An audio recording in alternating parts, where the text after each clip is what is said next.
Hello loi te ho tu ni yong tu sim khat na se ki di hin na thi su te yin te ti tu sim khat movies khat hin hi che explain hin bol de hin chele apna a chai na ge ina ngai di in ke te movie hin tu sim ahum ki pa na hin khon yaw cha khat han ti ne hi che kho sung hi a le komga badung ten ki ka kol bang la hi hi muna hi I macha lo hi le lo la le mi ho hi school kai ding lo le I tabang yang le ma ho hi khaw khat jin wa hi khaw khat na hi ama ho hi ti a hi a konga hi wa ma ho hi ki jung pe je hi muna hi chapang ni au min hi nei nu min hi ale na jiang a hi chele hi anau pa pasal pa min hi sang a hi hin ina hi anu to apu om ji hone ni khat hi anuin a tui hunin apu che pin le apu in chan chu khat pi in chapang pa che ti hi chu ama yo ni thak lang hi phanin ni thak lang in apu ve chin achin hi le hi chen apu chu ho thei lo le ba le hai bo lo ho hello he le na in ba hi chen anu yo ki che be senin doctor ho ga coding atin hi le hi chu hi lai mon de in lo na mon kolten hi ke ka tui na la hi la chu ki zu phei ding hi anun tui che ven hi la tui che ki chan ki khelu ki le atin ama hi a ki a che hi pha chen hi tia pe ta chen hi chapang nyau cha chan cho min ama in a kong in a hong ki hi in hi la ya chu ki ban phei ding in tin a hong in hi le anu in khaw ala pe in kon na so la nang ki ban gun ham hi tin ti chen a sein hi chapan pa chang chu a pho in a hi pe ta chen a unu na jiang chu hong thai phein ama in khaw cho ki buin hi doctor pa coding a chen hi CT na lang mun chu ajo nin a hi chu in doctor pa na mun lang chu hong thun phanin ama in doctor pa che ven hi la doctor pa chu mun khandang la le dammo wedding mun khalanga ding in an ke go hi chen ama in a sein chandan thu apu ahlawa le adam modan ti thu a sein hi la hi chen doctor po che na ho in lang ka hunga ha le amin pe na pung ni pung thum ka su lu de he le yong lo ti the in la chapang nu amai so cha ven hi le doctor pa na mi thi dong in amit asani hi pha chen aman jong se ye nge ka hun de hi chi hi te ti chen amani jong hi a khumun la u in lam chu a hin zon hanin hi in lam a hin zon hanin amani jong hi le in lo namun hawa ki jun na phei chu doctor pu in aga ki jun phen hi le ama yo chen amit be yo ki hi la sen hi chin in a thun hon phanin amani jong hi in a thun hana chen doctor pa in jong hi apu cha vian hi la apu chu I ma cha boina lo ai mu hi pha chen ama che ki cha na ling la lungdon na de po ye adam sial na ye ti hi ti a man se jo chen hi chan chapang pa chen a se doctor pu koma ka wi cha yong ne ve pin ka wi cha yong hi adam lo hi a chi thei po ye ti hi chen doctor pa in wi cha yong chu lo aka min dam pai tan te ati hi chen doctor pa chi in chin jan hi phanin hi chen aman jong na jang yong de kha simin le ako ma chen anau pa yong kol bu ne in ako ma chen a hu to win a hi chen aman a se ye au nu in hi ka he thei po ye tin ama alung dong hi chen anau pa chen I ma cha hello wa chen aga ma do den hi le au nu number ho se le aman jong kol bu ani hi peace khat khat cha he than aman jong number asini hi chen aman jong bai lam tain an share chu au nu se pin le au nu in le kha sim nom dan ti ho dan a hin le kha na thim ye he tin a se in a hi chen ama in a se ye hi ti a ke ho lim han pe ta chen anu a hong hi chen anu in a se ye jan hi a nang in na thil chau hi khaw chu in choin jo le kom lo pe ka lo nang na ki ban kha na te tin hi khaw a choi chu ala pin hi chen chapang pa in a se ye khaw cho pi jo win chapang pa anu ko ma chen hi tin se ke sa nga nyau nyau bon lo wa le kaloi ko gol won school kai ta a ipiringa ke nei kai salwa nei so num lo ham tin a se in hi le hi chen anu izat na se wa nga chen chapang pa chen a se te te yin hi le anu chu alung hang anu bo de gon hi le au nu in anu nga sial de Chuin ama hojong jingka hi phanin ama hojong buania win hile hicha chun anau pai na hin gyal de au no kom jan ha chu he puin a tu ai pi hi khat ka koi humin gani te tin au nu cha kovin ama ni in chung langa chun ki pa ten a hanin hi a ki chim hanin a thlai le le hanin ai lo le pe di ho asim han iti chun ki pa ten a hanin hi hicha chun anau pai na se ye ke yong school ka kai no me no ho tabang mga kahungno me ati hicha chun a unu in a sayin a hi ipiringa ti a hi malung nyaw ham nang yaw nong kai thau thau de hi khat ve le ki pata i u cha hona chi hom ding i ke kai to a school i chi hon de hi tin a saye chale ka het ma sir paw nyang a saye le yong la ya hi a hin sim wa de tai ye nang yang school na hong kai wa de tai tin a unu in anau pa ko ma chun a sei pin hi le hicha chun anau pan lei chu i tabang ham na tin hi hicha chun a unu in lei dim a le ha panin a la lo in hicha chun a ve sa in a hi san chu lekha sim a thanok dan dan chu lekha dim amat mu yong le amat dei dei ji hi ji a chu a unu in pe di a sim pia pi yong chu ama in zan ai mu pha yong le chi pe di chu a ko ma ke ko in ai mu ji chin a jing ka hi ki phanin ama ni yong school chi ding mun na lang cha hin jon hanin lam pya chen man jang he che ki ban ji naw ge ye chu ama in jang a unu hi a hung tha ji a hi he cha chen a unu in mi ho ki ban cha ve sen nang jong ni khat le chi tabang banga hu na hung ki ban de hi ye lung nya hin khat ve le ai nyong school chi hom ke de he tin a sei pi he cha chen a unu yong a chi tan hi he cha chen chanong chu in a hung ki le le in aman anu pot hong gang chal chalin a sim pi he cha chen anu in a se chun pha le na pu yong bu na ne sanang na pu to phate te no min kei lo ka chi de he ti he che aman anu pot do do chun a pu ne ding ho chu table chung in a koi pin ama in chung langa ama won kha chu thing lim in a sim thun anu i thama ama sanga hung wa kha le nu in chunga a ki chi me ti he na ding a chun aman jong awon a sa in he cha chun ama jong koi ma he lo he lin he chi wa dung langa chun hungin ama in jong akong in hi chi khaw chu hin ki him hi cha chun ama jong hi chi kom chu a hin gal ka yin a hi ahunga kai jawachin amount school kai nom ta hi chin school chu itabang dom lo ham tin ich school mun lang chu ahung de na hi ich school mun lang chu ahung de hi le ama yo mi ho ki chin dan chapang tam ta chip dan cha ve le athang ase le jeng hi cha chin bear ahung de ni ich bear din pa chin ni yo si a class wa lu ne de ich a le kha hi lo babita tia thusim kha ase je hi che a oza ho in a hil chu ama jong phathe cha in anga yin hi chule alang khat na chu mundang khat na pa na mi khat oza khat yong ama khat ahung tha hi ama cha hung thun ni chapang ho mu no mi chun school compound dung ho chu awa le len hi de hi cha chun ama jong chan cha me chan cha dong hoi lai class ho ni hi ha me lo le i pida school na lu lo ham tin anga dong hi de chan chu i ma cha sei le hi din hi ti chun azam do ta na hi hi cha miss nu yang chu hi che office mun chakile lu min he master pa to ki ho lim hane hi cha chen he master pa in student ho to ki mu to sa ding in aman no hi pu ye hi cha chen ase ye hi che ozanu chun ni pidinga chapang ho hin kyang ko nei lo ham atin hi la hi cha chen ase ye ma ho hin gan the him hi cha hi le yong lo hi lo wa ha le chi le na yong ha sa hi che le gan the hi ji wa hi school ka thano man wa hi ti a he hung u a hi ati hi cha chun ama in a se ken chapang ho ding kyang ko ngai to na ngi ati hi cha chun lang khat lang ahum ki mo kinin hi chi lang khat lang ang chu hi chi chanin a gyal bang chun ama athun ma sanga hin anu in ana thung ta ni hi cha chun anu in a ko yeng in le ma chu in noi langa panin o lo din akal tawin in chunga chun hi chi avon koi cha kila den hi chi avon koi chu ama in a ke hi chi thing dong chu ning khat na a koi do kinin a hi chuin ajing a hi phanin ajing in jong hi chi mis no chun room sunga tia chu chapang ho le kha hilin a hil hi cha chun pam na nga chan chu mukinin ama yong a thai do na ga ven hi le hi cha chun chan chu an ki pu na hi chuin za na hi phanin a unu in hi chi kabita thusim chu anaw pa se pin hi le anaw pa in aga seiba ja seyin ahile hicha chen au unu iti nang na hiat hamtin adong hile anau pa se phasha na se ji hila ka hiat ta hile antin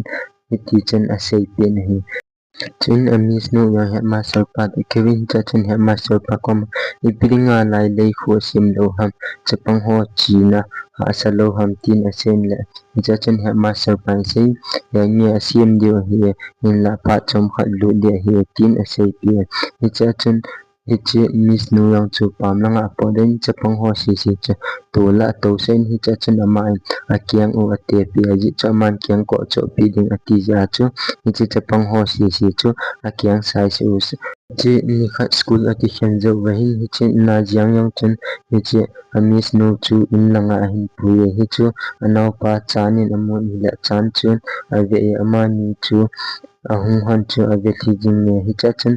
miss nu yang chu apat ni hi to hicha chen amayo aki acha thule in la amayo achi na ding hi chen amayo ahung nin hiti chen ahung ki ban pe hi le alai lung ten hiti chen a o den tan hi hicha chen na jang ni miss nu hu do thei thei na chen speed ta in amayo hiti chen achi in hicha miss nu chu ama ayo aga hu den chule ama nyang ning lang khat chu ge han ta ni hicha ho chu anau pa chanin amun na hi hicha chanin gyal chu ama hi ka kimu sa ha le kanu ko ma se do ding school ka chi jing ho helwala agu wa ka ti ho hi kanu in a hiat ten kanu ka chunga dung hang hi ti chen aman jong gu thim cha in hichi ama ho chen chu ave thi in a hi hicha tia ve thi pe chen a hu wa pasal mi khanang ni hiche chan chu a hin pom lu nin in sunga chen a hin pom lu ni le chan chu anu lang bo anga in a hi anu lang bo anga in hiti chen a kisele hicha chen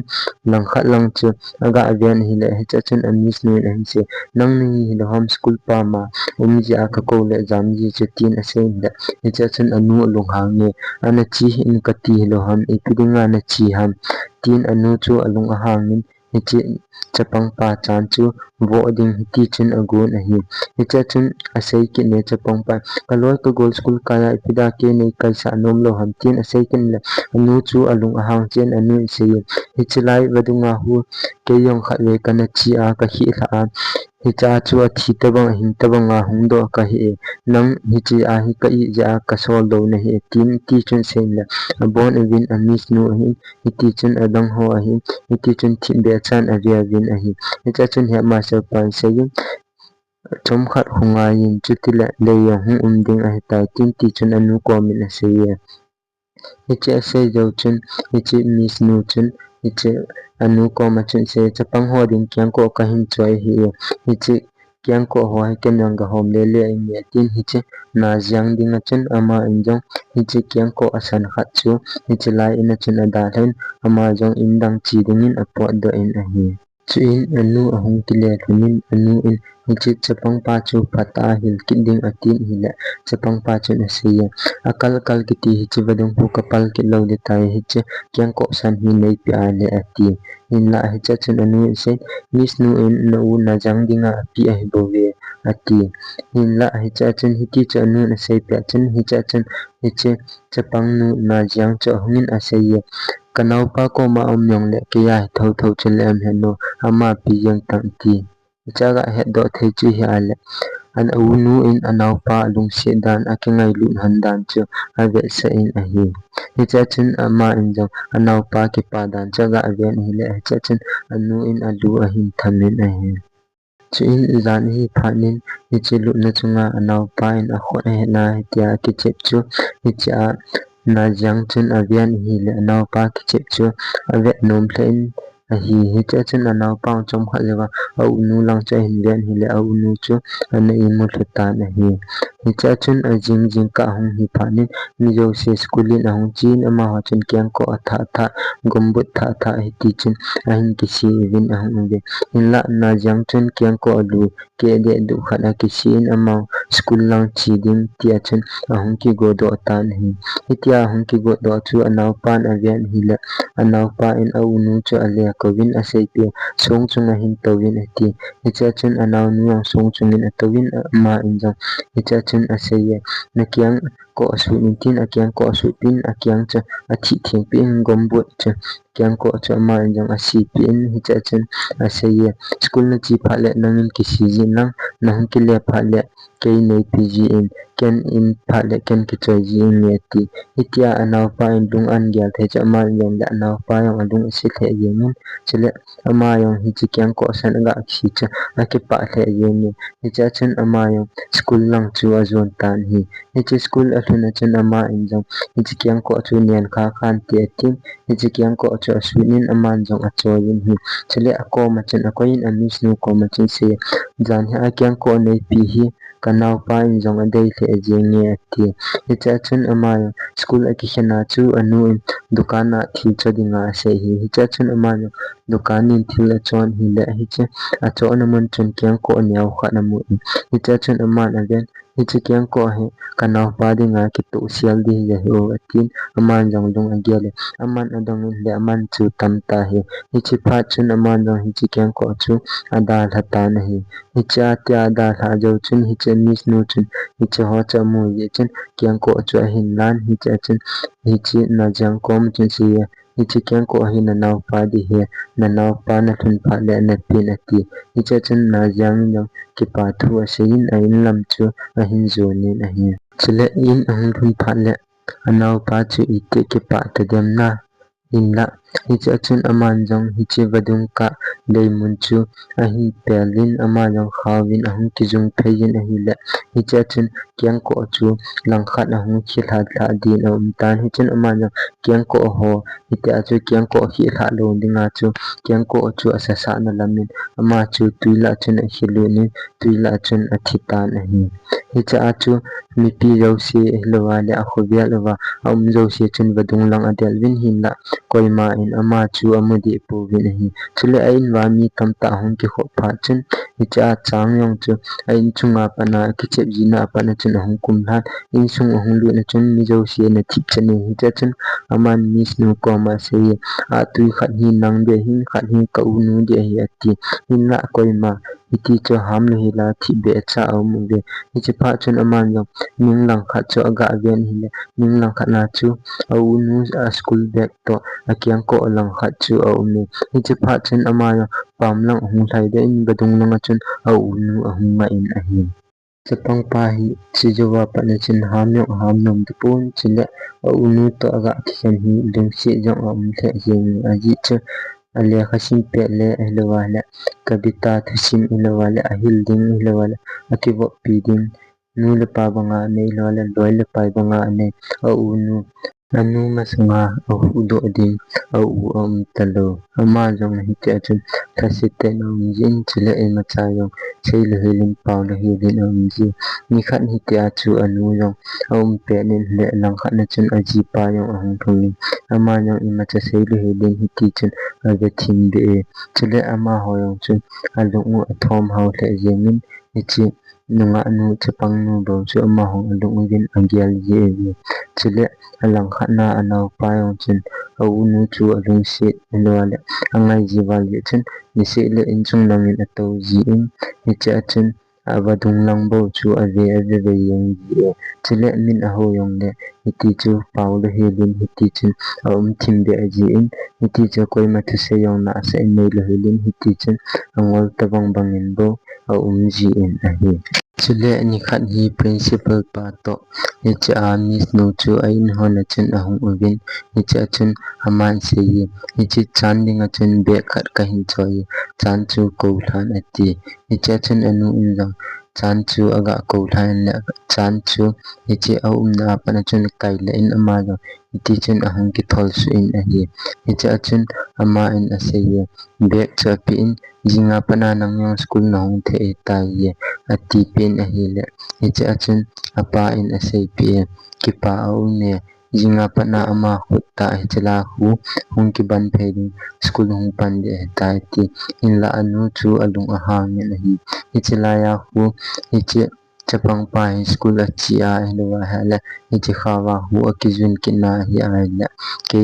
ka ki chok tha ding tuila a hu ka ki tha de hi ti hi cha ti chu thu sei phanin ama ho yong a thi be ke tawin hi chule alang hana anis nu yong hi ama hi thathuma dinga bo hung a in hinla ama hi achi na ding phat mundang transfer hin ding phat aking tan hi hinla ama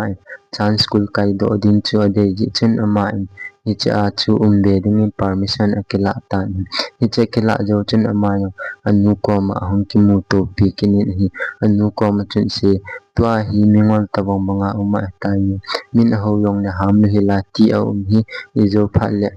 pau thailo na pai pai ding ngol do pai pai de hi chi sang chin ha the yong le schoolin hi solin chutile skula chu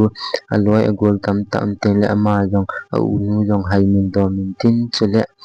ama hi pahung pau yong hung pau tin aloi agol ta hum le hung phachum le ding he la ya he o ma ha la ngol che che ni he tin anu ko ma chen anga se ni le ni cha chen anu in jong a school chi ding chu a hin pha sa ta na hi